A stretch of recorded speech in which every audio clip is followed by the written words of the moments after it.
These are two of my art easels. And then the French wooden easel is behind that. So the French easel, as many of you know, you can fold it up, haul it on your back, or you can just take it out of your car and set it up somewhere.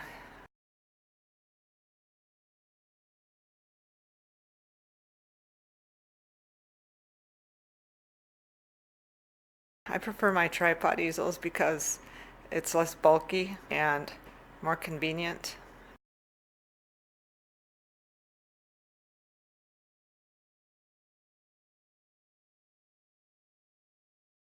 If you wanted to set it up somewhere so that you could showcase some of your work more than just one, this could do that too.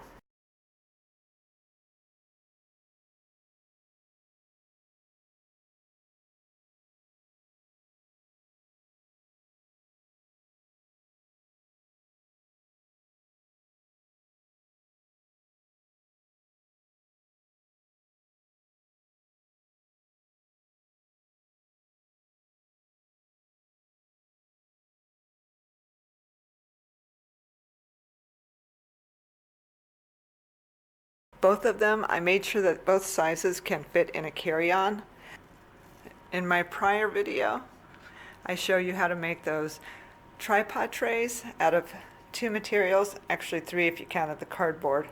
But if I'm going to my sister and her husband's house, or if we are visiting relatives, usually one of them has a tripod. And I can just take my tripod tray and don't even have to worry about a tripod when I get there.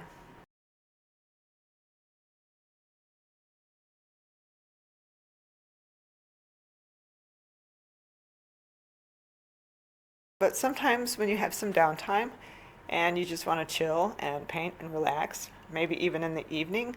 But in this video, I'm going to talk to you about the backboards, what these are attached to, these backboards.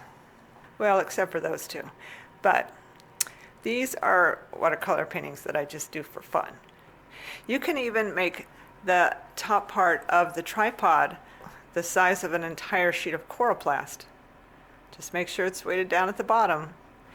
Okay, so here's one of the backboards. This one's smaller. I think it's like 12 by 16 or something like that. And then this one's about 18 by 20 behind those pictures. Also, the way I attach pictures to it, sometimes there's I don't even know where I found it, but it's a big rubber band. Of course, the rubber band will only go across an area to hold it on if it's dry. And then just binder clips. A lot of people have taped off edges.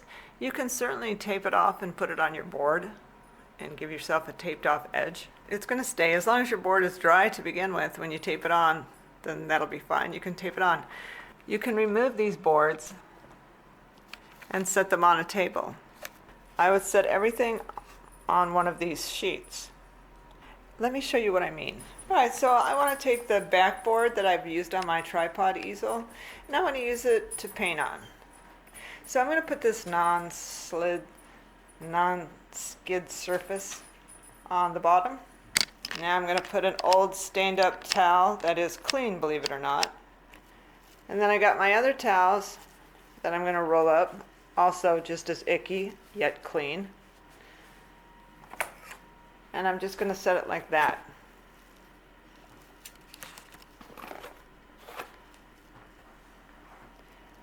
You can make it higher or lower, however you want. It's very sturdy.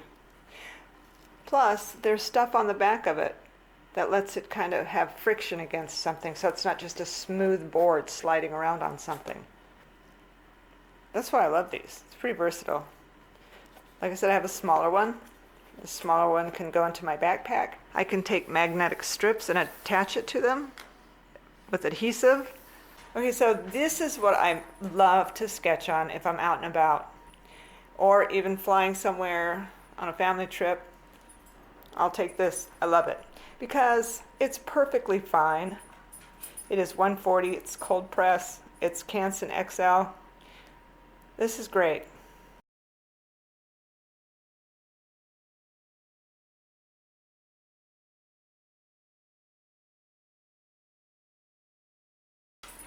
I would also be flattered if someone in 50 years said, hey, you know what? Let's go get that book that Granny Ella did. I'm not worried about that. I'm not worried about if a journal I make is going to last for, I don't know, 50, 100 years. I think it's going to do okay. So as you can see, this is one of my water boards, my drawing boards. I've taken this one to the beach. I'll just pull out my beach chair and a bag. It's just a bag I carry on my shoulder. I'm pretty comfortable when I go. I have to be comfortable. I don't want to have a lot of stuff to carry. And I don't want to take my tripod easel. I just sit there and use this. I make my own palettes. It's 10 and they stick here. Oh, one of them's very small. It fits in a pocket easily. You could slide this right on it. So the lids, they'll stay right on here because I put magnetic tape. Or they'll stay right on here. Or they can stay on metal for one of the binder clips. So you can attach that to your board. Once I find a page that I open, I can binder clip it.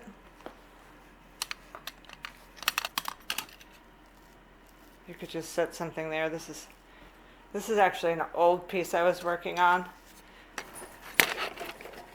So this is held by a piece of rubber band, a big one. You could also use elastic. You just want to hold it in place, and you don't want it too tight to where it might damage your paper, and you don't want to put it on it if it's wet, if you're working it. Now, obviously for these, I'm talking about if you're outside somewhere. But then you have to be careful because you can tilt it forward and then you've got water all over your painting. So what I would suggest is that you keep it on the side. There you go. When I got it out of the garage.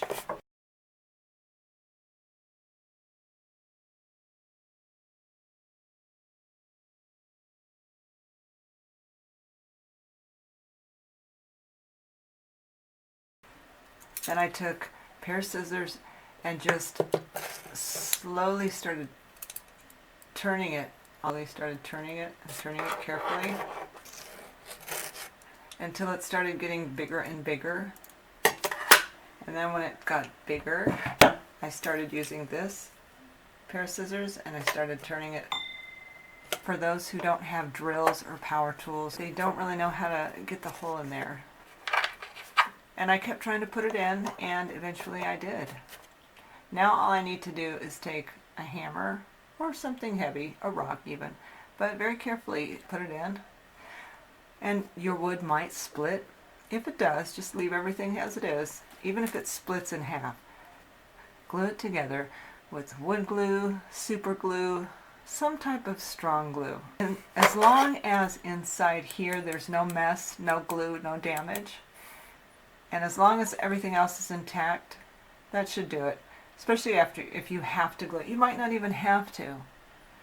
When you're done with it, you just take hot glue gun and put it on the back of your coroplast in the center, if you want. I put mine in the center. And then you hot glue it and it's done.